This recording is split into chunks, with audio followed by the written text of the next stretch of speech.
partido de fútbol, no, yo no voy. ¿Por qué? Porque aquí voy a ir porque seguro que va a perder. O sea, ya ni siquiera es porque vamos a un grupo de amigos, no nada, o sea, va a perder. Y peor todavía dice, ay no, es que yo no soy la salada. Yo si miro el partido seguro que pierdo. Peor todavía la cosa. Entonces, ese tipo de problemas. Y también vamos a ver tristeza, nostalgia, melancolía, y va entrando ya en un estado patológico, ¿no? En ese momento ya es de cuidado, ¿no? Entonces, ¿qué vamos a ver? Bueno, vamos a ver, pueden ser varias clases de esa depresión. Puede ser una depresión exógena o reactiva, que es una causa externa que provoca la depresión, en una forma de neurosis depresiva, ¿no? 60% de las depresiones son neurosis. O sea, la persona empieza a desesperarse, a gritar, tira las cosas y termina llorando hecho un bolito. Entonces, así, ese es un tipo de depresión, ¿sí? También vamos a ver cuando no hay una causa aparente y el paciente se deprime, una depresión endógena, ¿no? Y esta más bien está dentro de lo que sería la psicosis. Puede alterarse, no hay pues es un periodo de normalidad, está tranquilo, y luego viene el periodo de la depresión, que es la depresión bipolar, que es más o menos el 40 al 25% corresponden a este grupo. Pero en otros casos también vamos a encontrar lo que son los trastornos afectivos bipolares o la psicosis maníaco-depresiva, que son entre el 40 y el 15%. Vamos a ver, cuando la persona de pronto está bien, feliz y contenta, y de pronto se enoja o de pronto cambia la actitud y se pone pues triste, entonces ahí vamos a ver este contexto bipolar. Y a veces son personas muy tranquilas, ¿no? Muy pasivas, aceptan todo, pero de pronto hacen un cambio. Entonces ese tipo también vamos a ver, ¿no?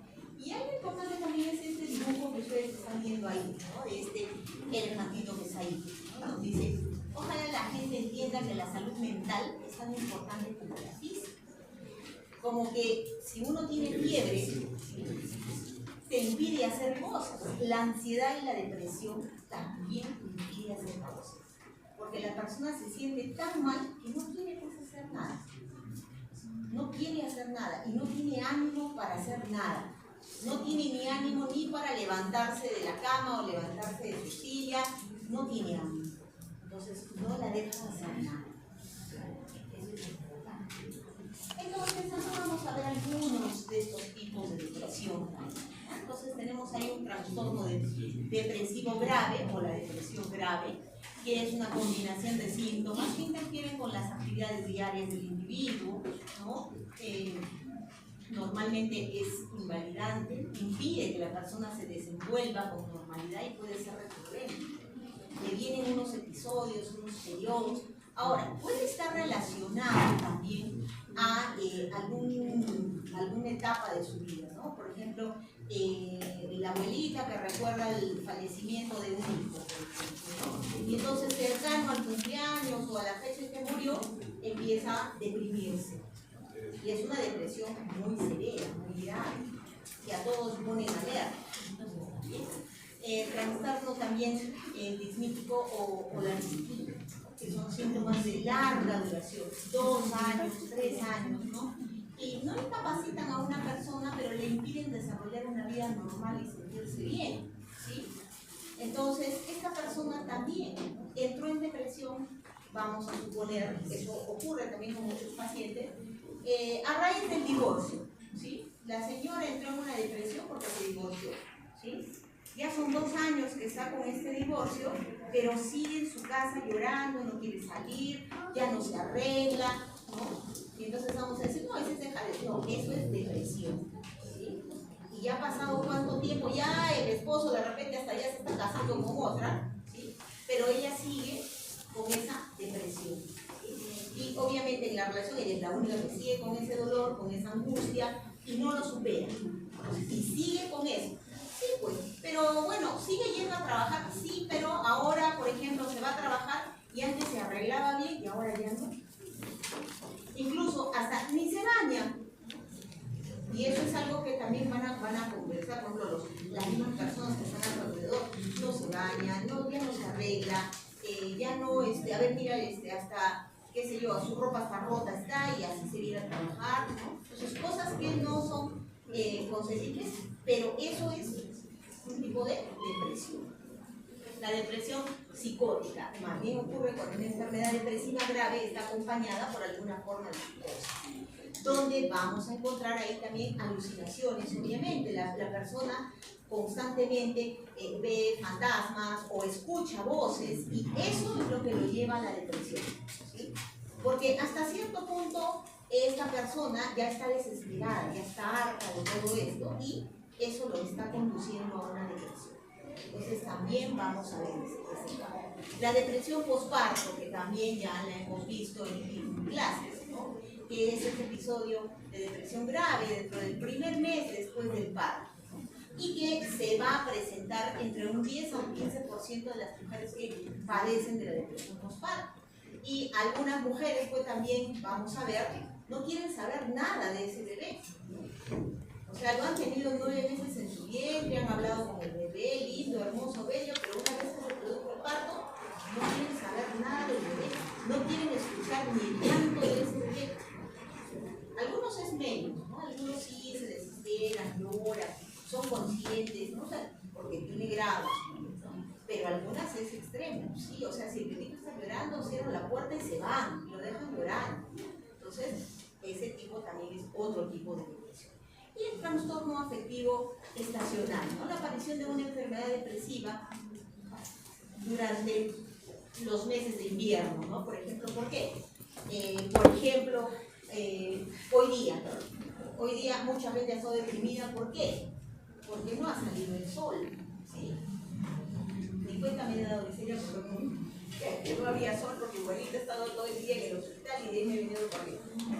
Pero sin embargo hay muchas personas que van a ser así, ¿no? Hoy día no ha salido el sol y entran en depresión. Les cambia el ánimo. ¿Han escuchado eso? ¿Ya ha caído la nevada? ¿Alguna vez han escuchado eso? ¿Nunca? Acá en Arequipa se hacía. ¿Qué dice? ¿Qué cosa es la nevada que le cae a la persona? Cuando está así el cielo, o sea, porque acá en Arequipa tenemos sol todo el año, ¿sí? Pero cuando está nublado, dicen, las personas cambian de ánimo y se vuelven un poco polémicas, se enojan rápidamente, ¿sí? Entonces dicen, ya ha caído la nevada. ¿Por qué? Porque está haciendo frío y está nublado, ¿no? Y eso, aunque ustedes no lo crean, hace que algunas personas entren en una depresión. Están tristes también durante todo el día por el hecho de que no hay sol. Y en el invierno es así. Bueno, acá no tanto, ¿no? Pero por ejemplo, en ciudades costeras eso ocurre muy frecuentemente. Y estos cuadros depresivos también se asocian a eso. ¿Por qué? Porque todo el día está gris. Amanece gris, a mediodía gris, anochece gris y la persona se deprime. Pero si mañana sale el sol, se alegra, ¿no? Entonces, es este tipo, ¿no? Trastornos bipolares o enfermedades maníaco-depresivas, ¿no? Que se van a caracterizar por, hemos dicho, cambios cíclicos del estado de ánimo que van desde un estado de ánimo muy elevado, está muy feliz la persona y de pronto cambia y se deprime, llora, se desespera, ¿no? Y el cambio es brusco, ¿no? O sea, no es que en la mañana estuvo feliz y en la tarde está triste, no, o sea, ahorita está feliz, contento, de repente nos volteamos y está sentado llorando. Ese es el tipo de cambios. Entonces, así, todo negro, lúgubre, ¿no? Que nos dice, ¿qué causa la depresión? Bueno, vamos a encontrar algunos factores de riesgo, ¿no? El neuroticismo, ¿no? Que la persona con tendencia a la negatividad, todo va a salir mal, todo tiene que salir mal. Hoy día voy a empezar y me voy a sacar de nada. O sea, no hay nada positivo, no hay, a ver, seguramente que justo lo que es nublado, eso tiene que tomar.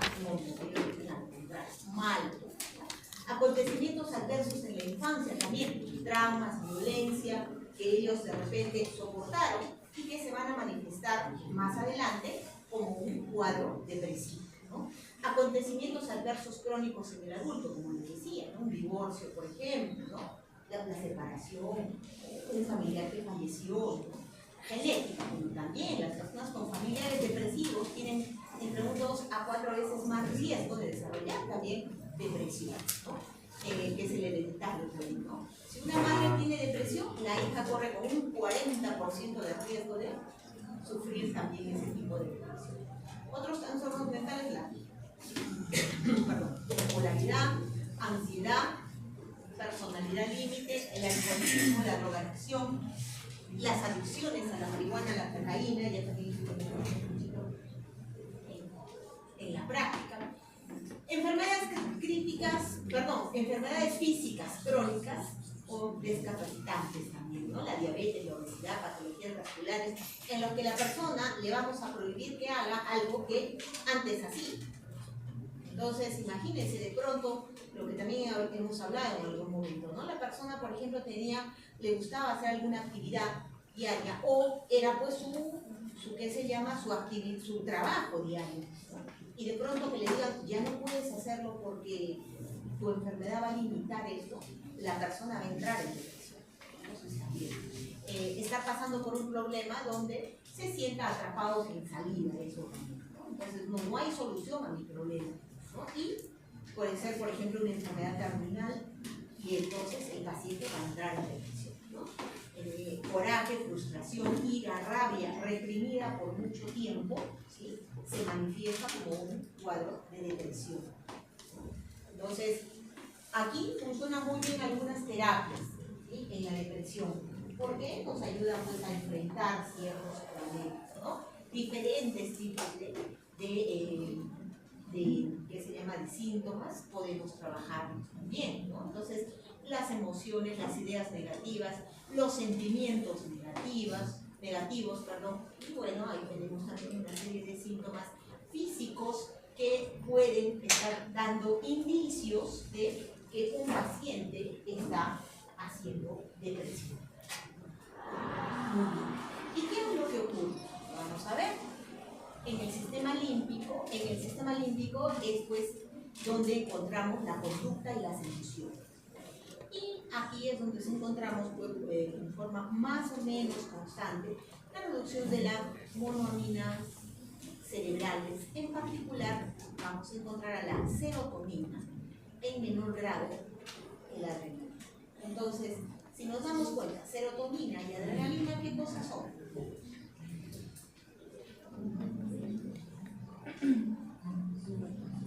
¿Qué cosa hacen?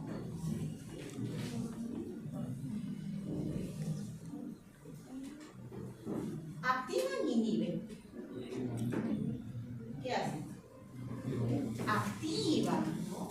Incluso la serotonina puede, si yo la sigo activando, puede generarme hasta alucinaciones, ¿o no? ¿Sí? Sí lo hemos visto. La noradrenalina, ¿sí? Me nivela, ¿sí? Va a estar parte en lo que es el sistema de homeostasis del cuerpo, ¿ok? Y entonces, si hay una disminución notable de estas, especialmente de serotonina, ¿qué pasará? La persona está deprimida, sus células están medio adormecidas. Entonces, ahí vamos a ver. ¿Qué hacen los antidepresivos? Incrementan las concentraciones, ya sea de serotonina o de noradrenalina o de ambas. Entonces, vamos a ver ahora pues, a estos fármacos, ¿sí? Antidepresivos, que están clasificados dentro de los psicofármacos, ¿sí? Ahí se citan los tranquilizantes de los seres humanos, ahí también vamos a encontrar a los antidepresivos, a estos antidepresivos. Y bueno, vamos a ver, son sintéticos, ¿no? Porque no vamos a encontrar antidepresivos de origen natural, ¿no? Aunque por ahí me van a decir, ¿en esta de San Juan? Sí, el de origen natural se ha visto que funciona en cierto tipo de pacientes, no es en todos, pero por ahí cumple algunas funciones también de esto, ¿no? Pero por lo general, casi todos, o todos van a ser sintéticos. Y en su química también son variables, ¿no? Realmente son 4 tipos de drogas antidepresivas.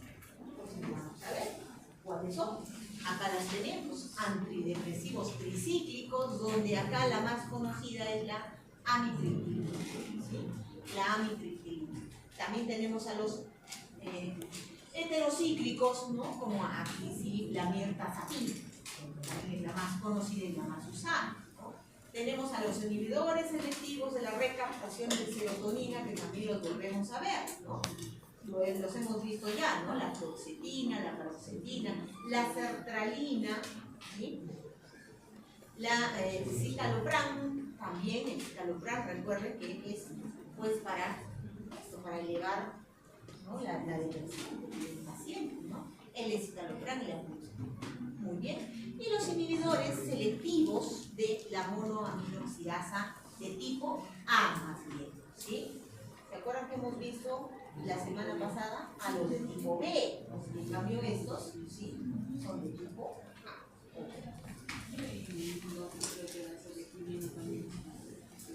Claro, claro, solamente que la selectilina la vamos a usar en dosis de más o menos unos 5 gramos, 5, hasta ya en casos especiales hasta 10 gramos en Parkinson, ¿sí? Pero aquí, si yo lo quiero como antidepresivo, voy a darle dosis mayores, que son 50 miligramos. ¿Sí?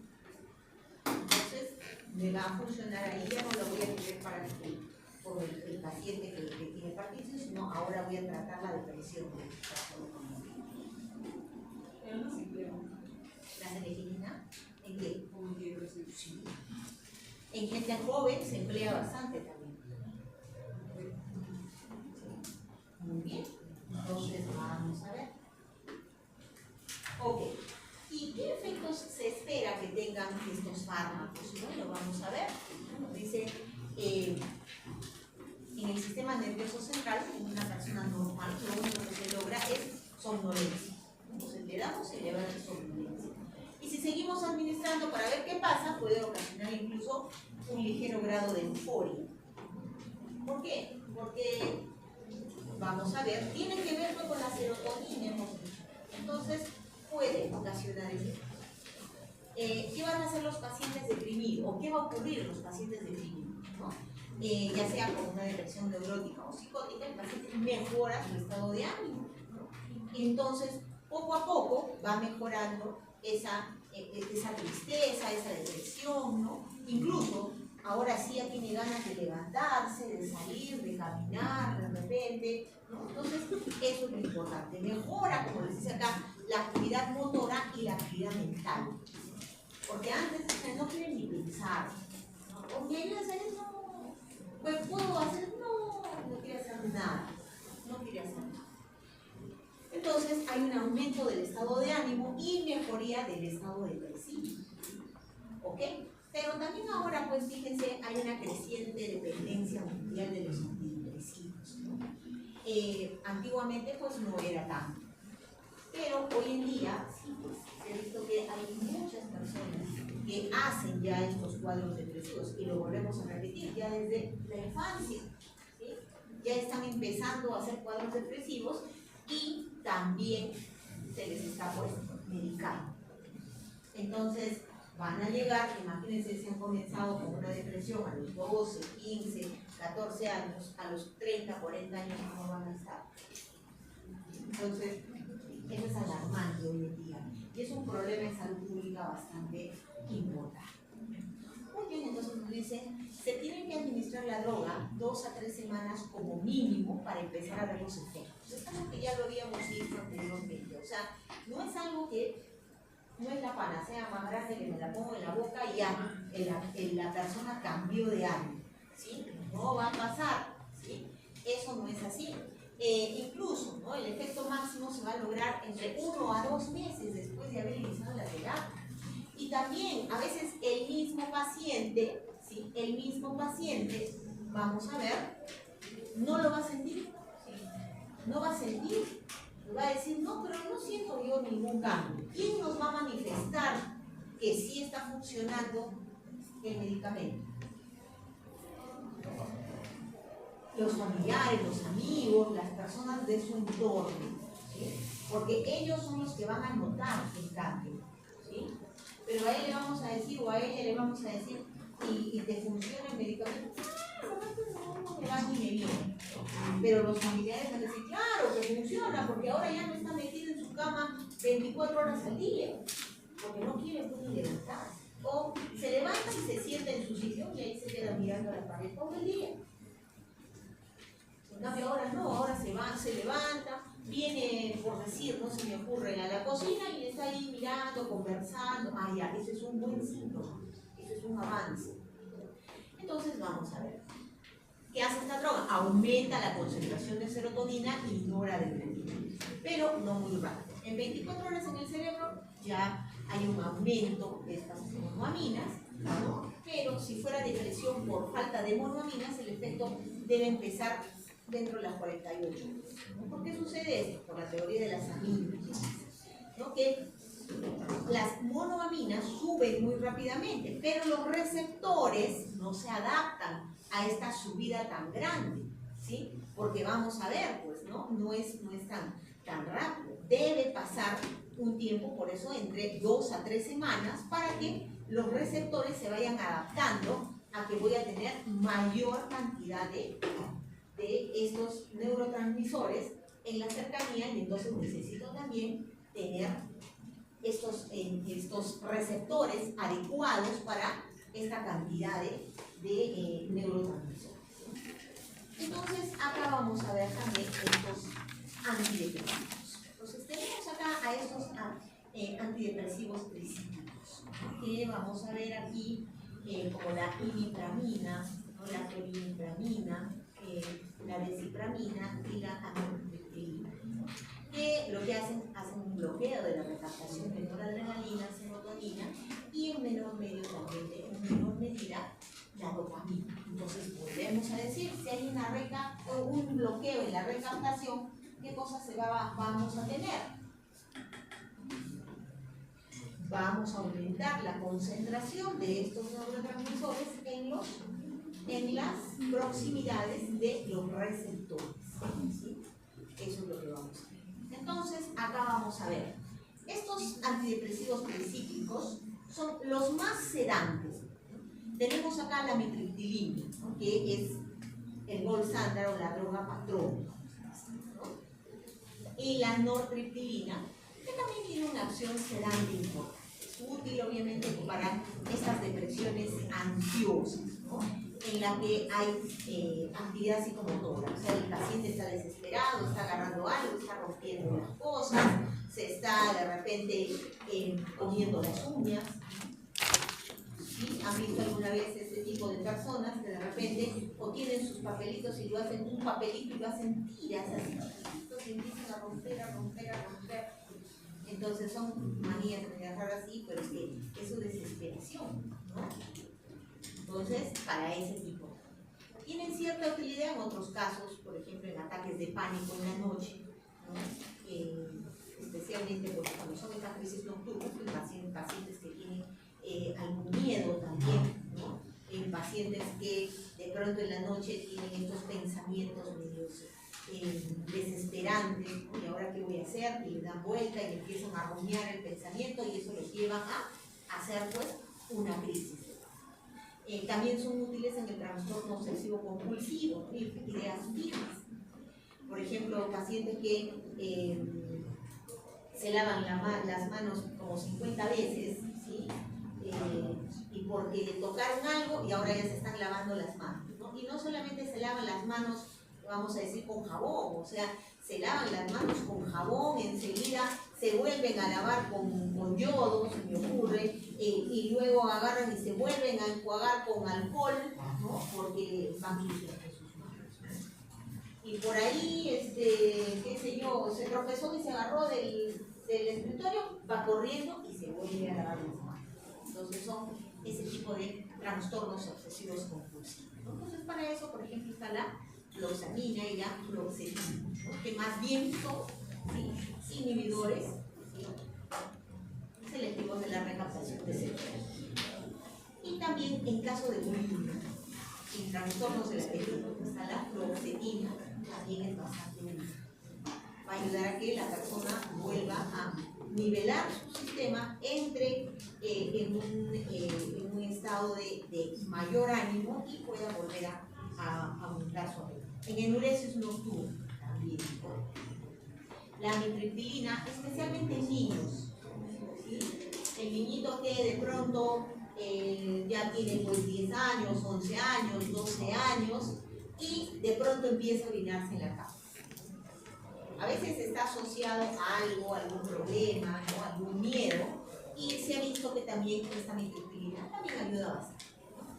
Y en el dolor neuropático, ¿no? Que se origina por las estructuras nerviosas que están siendo inflamadas o que tienen algún tipo de daño, ¿no? Y se ha visto que también esta amitriptilina también tiene un resultado en un grupo bastante importante de pacientes.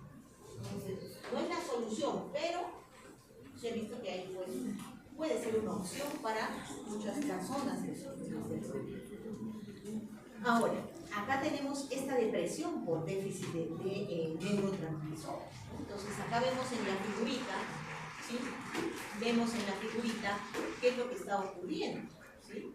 ¿Qué es lo que pasa normalmente? ¿Qué pasa con el antidepresivo? En este caso, la persona, fíjense, sí, pues produce una cantidad relativa, pero también tiene solamente pues, tres receptores acá dentro, ¿sí?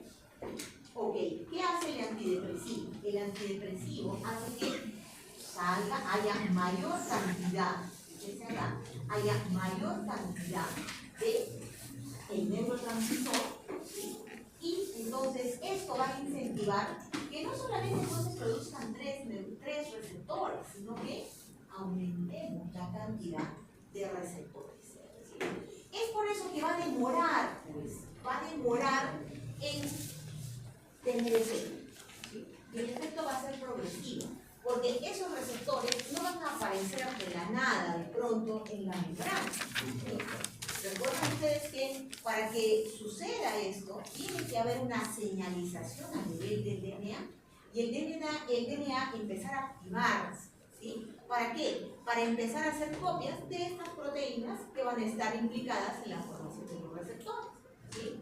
Y una vez que se va a dar esto, recién empieza a formarse la ARN mensajero, el ARN mensajero va a ir formando las proteínas, en el retículo se van a ir acoplando, en el aparato del Golgi todavía se van a ir, que se llama ensamblando, va a tomar su tiempo, ¿sí? Y ok, entonces ahora empezaremos a producir dos. Sigue llegando la señal, hay que producir más, bueno, entonces produciremos 4.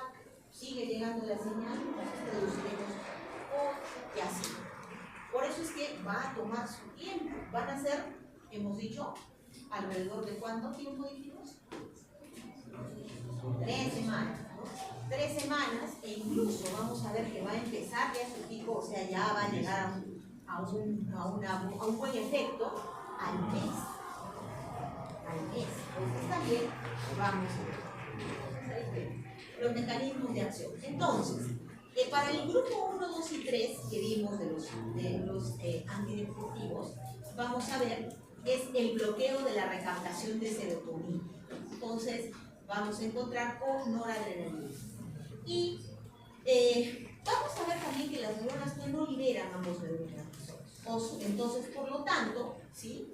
En una neurona va a ser o bien el bloqueo para serotonina o bien el bloqueo para noradrenalina.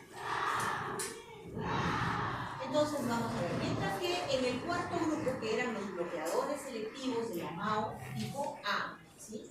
que están en el citoplasma, recuerdo, porque están asociados a la mitocondria, ¿sí? Y vamos a ver que se va a dar pues, esta inhibición, y entonces ya no vamos a tener pues, esa activación de esta MAO, inhibimos a la MAO y entonces ya no van a degradar nada, ¿sí? Y al no degradar nada, estos neurotransmisores que se están formando o que se han llegado a recaptar van a salir a través de las vesículas secretorias. Entonces, ya sea bajo este mecanismo o bajo este mecanismo, ¿sí? ¿Qué vamos a ver? Que vamos a tener una buena cantidad de neurotransmisor, ya sea serotonina o adrenalina o noradrenalina, ¿en dónde? En la proximidad del receptor, o sea, en el espacio sináptico, ¿sí? Van a salir hacia abajo. Ok, dice, en el sistema vegetativo, ¿cómo va? Dice, en particular los antidepresivos tricíclicos tienen poderosa acción anticolinérgica, no solo a nivel del sistema nervioso, sino atropínicas, ¿no? Sequedad de boca, palpitación, taquicardia, actividad funcional, aumento de la presión intraocular, ¿no? Que van a ser pues considerados como adversos, ¿no? Pero contribuyen importantemente en el efecto pues antidepresivo. Bueno, los que tienen menos efecto anticolinérgico son los del grupo 3, que no tienen acción anticolinérgica. Entonces, el paciente va a recibirla con mayor, pues, mejor agrado, mucho. Sobre el aparato cardiovascular, ¿no? Algunos, ¿sí?, antidepresivos tricíclicos y la macroquinina son capaces de provocar hipotensión arterial. Entonces, también vamos a tenerlo con mucho cuidado, van a bajar esta presión. Entonces, también pueden llegar a producir arritmias. Son poco notables con las drogas del grupo 3, pero también vamos a ver en el grupo 4 si se puede producir este tipo de arritmias cardíacas. En la respiración, vamos a ver que a dosis terapéuticas no se han presentado muchas que se llaman muchas acciones o muchos efectos adversos, ¿no? Pero sí vamos a ver que a dosis tóxicas, o sea, a dosis muy elevadas, sí pueden llegar a producir depresión respiratoria e incluso un paro respiratorio que puede conducir a la muerte del paciente. Entonces también importante. Y a nivel de que también paraliza a los ciclos pulmonares. Muy bien. En el metabolismo, bueno, vamos a ver algunos antidepresivos tricíclicos, como la macroquinina también, provocan un importante aumento de peso. ¿Por qué? Porque van a activar esa sensación de hambre en el paciente. Entonces la persona va a empezar a comer bastante y va a haber pues, un problema aquí que puede llegar a producir una resistencia a la insulina. Ok, también vamos a ver, ¿no? Como les decía, todos se dan vía oral, todos se van a dar vía oral. No tendría sentido ponerlos por vía endovenosa porque su efecto igualito vía endovenosa va a demorar, ¿sí? Porque acá no es con la rapidez con la que llegue al receptor, sino es con la rapidez con la que la célula empiece a producir, a generar mayor número de receptores para expresarlos en la membrana. Y como hemos dicho, eso toma su tiempo. Entonces, desde la absorción se dan los dos primeros grupos, que los dos primeros que hemos visto, no es muy bueno. Hay una absorción aceptable, no es excelente, pero pasa primero al hígado y se va a sufrir una metabolización y una destrucción de esa droga entre un 20 a un 30%. Bueno, de ahí ya se metaboliza y va a ir hacia el sistema nervioso central en cantidades bajas. Son metabolizadas por dos procesos. Primero la oxidación y luego, ya una vez que se ha producido ya el primer paso por el hígado, va a haber una segunda vez que va a ser la conjugación. Y esa conjugación ya es para un metabolito inactivo. Los antidepresivos tricíclicos también van a tener una corta duración, aproximadamente unas 8 horas. Por eso vamos a encontrar dosis 3 veces al día. Y también vamos a ver que los heterocíclicos van a tener una sola administración al día. Y los inhibidores de la recaptación de serotonina también van a tener una muy buena absorción, no tienen metabolismo hepático de primer paso importante, o sea que no va a destruirse mucho, y pueden atravesar muy bien la barrera hematoencefálica. Entonces, más bien sus efectos sí van a ser más largos, ¿no? Va a ser una vez al día porque van a durar hasta 24 horas. Y no van a producir sedación, que también es algo importante para este paciente, ¿no? Porque también en algún momento lo dijimos, ¿no? Este paciente, aparte que se está deprimiendo, aparte que está teniendo esto, y me voy a pasar durmiendo todo el día, lo deprime más. Entonces, que no le produzca sueño es importante. Efectos adversos, bueno, pueden ser de 3 clases. Los colaterales, que están en el grupo 1, que es la sedación, la somnolencia, la hipotensión arterial, arritmias, aumento de peso, y los efectos atropínicos, como sequedad de boca, migrañas, multidimensional, ya saben también todos esos. Y si un paciente tiene glaucoma, ya saben, no le vamos a dar, ¿sí?, nada. O sea, mitriptilina no se le da al paciente. ¿Sí? Efectos tóxicos, bueno, si vamos a encontrar muy graves en pacientes deprimidos, que tienen tendencia al suicidio, por ejemplo, ¿no? Entonces va a querer suicidarse con las pastillas antidepresivas. Entonces también vamos a ver, hay notable excitación psicomotora, ¿no? Acá también el delirio, convulsiones, arritmias, hipotensión. Él puede entrar en shock, coma y puede morir por un paro respiratorio y una crisis, ¿no? En dosis tóxicas muy elevadas. Entonces al paciente le vamos a medicar pues una vez por semana, ¿no? Entonces ya vamos a espaciarlo. Ok. Algo que también es sumamente importante es recalcar. El paciente no se suicida cuando está deprimido, ¿no?, sino cuando empieza la mejoría. O sea, ¿por qué no se suicida cuando está deprimido? Porque realmente cuando está deprimido, hemos dicho, está pues tirado en su cama, ¿sí?, tapado hasta la cabeza, no quiere ni levantarse, ¿sí? O sea, si le podrían poner un pañal para no levantarse e ir al baño, estaría tranquilo. O sea, no quiere ni levantar el brazo, no quiere hacer eso, ¿sí? Y no se va a sentir con ánimos, por ejemplo, dice, ¿y por qué no se tomó las pastillas cuando entró en ese grado de depresión tan severa? Porque está hecho un desastre, pues vamos a decir en ese momento. No tiene ánimo ni para levantar el brazo y abrir el frasco de pastillas y tomarse, ¿sí? Entonces, ¿cuándo se va a suicidar el paciente? Cuando empieza a mejorar. Por eso, en ese momento, se trabaja mucho con la familia, ¿sí? Tienen que vigilarlo, tienen que darle a ustedes las pastillas, ¿sí? Que no esté cerca, que no tenga ningún objeto importante, estén constantemente viéndolo, hablándole, conversando, ¿no? Hasta que haya pues ese pico que se va a dar entre la tercera, la cuarta a la sexta semana, después que empezó a tomar los antidepresivos.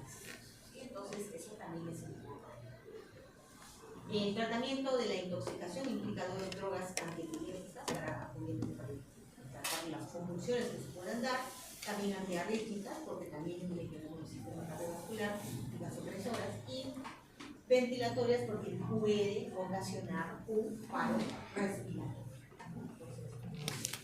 Y bueno, también podemos pues tener hipersensibilidad, ¿no? O sea, pacientes que son alérgicos. Acá vamos a ver que pueden ocasionar reacciones cutáneas y leucopenia, pero no son muy fuertes, ¿no? Y algunos que podrían llegar a tener pues un shock anafiláctico, dependiendo de las veces en que ha sido pues enfrentado, ¿no? Vamos a ver, nos dice, solo que reaparece la depresión porque estas drogas no curan la depresión, solo la controlan. ¿Sí? Entonces esto también es importante, recordar eso. No es que porque estuvo tomando el antidepresivo ya se curó, ¿sí? Está siendo controlado, entonces tiene una depresión controlada, ¿sí? El tratamiento no será de por vida. A veces con tratamientos largos podemos también ir quitando paulatinamente la droga y mejorar el estado de normalidad. Y si la depresión se reactiva, entonces el tratamiento solamente dura mientras está la causa, que pueden ser algunos meses. Generalmente se va a reactivar por un recuerdo de nuevo, en los meses en que se acuerda de algo que pasó o ha tenido un episodio similar o repetido, entonces nuevamente se puede activar esa depresión, ¿sí? Entonces ahí tenemos, ¿no? Estos inhibidores selectivos de la recaptación de serotonina, ¿sí? ¿Qué es lo que van a hacer? ¿Sí? Tenemos acá a este recaptador de la serotonina que obviamente va a capturar a la serotonina y la va a regresar, ¿sí?, a la neurona. Pero ¿qué va a pasar? Este inhibidor lo frena acá y entonces la serotonina sigue, ¿sí?, ingresando y sigue acoplándose a los receptores, ¿sí? Y vamos a tener mayor concentración de serotonina a nivel pues, de estas, ¿sí?, o de noradrenalina o norepinefrina, pero a nivel de los receptores de la neurona postsináptica o de la célula. Entonces ahí recordemos, son la fluoxetina, el citalopram, sertralina, fluoxamina, la paroxetina, que conllevan pues diferentes efectos terapéuticos y efectos secundarios cuando se... Entonces, estos van a ser, obviamente, van a ser una buena absorción oral, una concentración terapéutica que va a ir dentro de hasta 6 horas, un metabolismo hepático, pues, excreción renal y una vida media variable. ¿Cuáles van a ser los efectos secundarios? Agitación, diarreas, pueden producir cefaleas, somnolencia, náuseas, ¿sí? Sequedad de la boca, aumento de la sudoración y, ya hemos dicho, aumento de peso. ¿Sí? ¿En qué casos nos vamos a indicar? Depresión, ansiedad asociada, trastornos obsesivo-compulsivos y trastornos de angustia comunes con o sin agarofa. ¿Cuándo está contraindicado? ¿Hay contraindicación? Nos dice no hay contraindicaciones absolutas, pero puede haber reserva en cuanto a su uso durante el embarazo y la lactancia. En el embarazo, ¿sí? Vamos a ver, la paroxetina va a producir malformaciones cardíacas y la venlafaxina, complicaciones perinatales, ¿no? Entonces ahí también está contraindicado. O sea, es así, no se va a dar. Y vamos a ver algunas ventajas y desventajas, que por ejemplo dentro de las ventajas es que tiene un menor perfil de efectos colaterales, baja toxicidad y tiene mayor eficacia, pero dentro de las desventajas parece tener menos efecto en algunos casos de la depresión grave que los antidepresivos clásicos. En cambio, los inhibidores de la recaptación de serotonina requieren diferentes dosis, diferentes momentos de inicio y vamos a ver, también va a tener una alta tolerabilidad, aunque tenga pues bastante, ¿no? Entonces vamos a ver así. Y estos inhibidores selectivos de la recaptación de serotonina, como la adrenalina, como la venlafaxina y la niloxina. Muy bien. ¿Cuáles van a ser? ¿Cómo va a ser su farmacocinética? Absorción oral, todos tienen absorción oral, ¿no? Metabolismo hepático, absorción por la bilis, orina, heces. ¿Y efectos secundarios? Mucho parecido, boca seca, cefalea, náusea, constipación, y temblor y retención urinaria. Estos van a tener más efectos secundarios. Y vamos a ver aquí. Indicación. ¿Para cuál bien vamos a indicar? Bueno, acá también ansiedad, para la melancolía, el trastorno de la ansiedad generalizada, para este periodo de refractario que suelen tener algunos pacientes, y fobias sociales. Entonces, está bien. ¿Qué contraindicaciones? No administrar simultáneamente con otros antidepresivos. ¿Sí? Eso sí hay que tener muy bien. Muy bien. ¿Qué ventajas? Vamos a tener acá un efecto secundario al inicio del tratamiento, ¿sí? Menor disfunción sexual, acción prematura de los efectos terapéuticos, ¿sí? Entonces, bueno, vamos a ver, ¿sí? Y una desventaja, o bueno, desventajas van a ser que puede producir náusea, sequedad de boca y a la larga puede producir disfunción eréctil, que para muchos varones eso sí es muy preocupante. Y más bien también que se depriman más también, ¿no? Entonces va a tener esas dos. Muy bien. ¿Qué reacciones adversas? En resumen, vamos a ver acá, ¿sí? Los tricíclicos, ¿no? Como la imipramida, que fue el primer antidepresivo tricíclico que se empezó a publicar, ¿sí? Vamos a ver, genera vómitos, somnolencia, constipación, visión. Dentro de los heterocíclicos, como la amoxicilina, tiene náuseas también, somnolencia, pesadillas puede producir y también visión borrosa. Y entre los atípicos, como la depresión, ¿sí? También ansiedad, somnolencia, pérdida del apetito, más bien acá, sudoración excesiva, ¿sí? Entonces, vamos a ver esto. ¿Cuándo están indicados los antidepresivos? Depresiones neuróticas o psicóticas, en enuresis nocturna, hemos dicho, le podemos dar a los niños y le podemos dar dosis pequeñas de esta antidepresiva, ¿no? La ubilinina, la bulimia con fluoxetina, por ejemplo, mejora. Los trastornos compulsivos, para eso está la fluoxetina y la fluoxamina. Dolor neuropático también puede ser amitriptilina. Y ataque de pánico también puede ser amitriptilina. Entonces ahí vamos a ver. Y acá tienen también un cuadrito resumen para que ustedes puedan ir estudiando algunos de estos antidepresivos, cuál es su mecanismo de acción y obviamente cuál es el efecto y la aplicación en lo que le vamos a dar a estos. Muy bien. Ok, chicos. Entonces, ¿sí? Ahora sí. ¿No? ¿Cómo que la próxima semana? No, de una vez.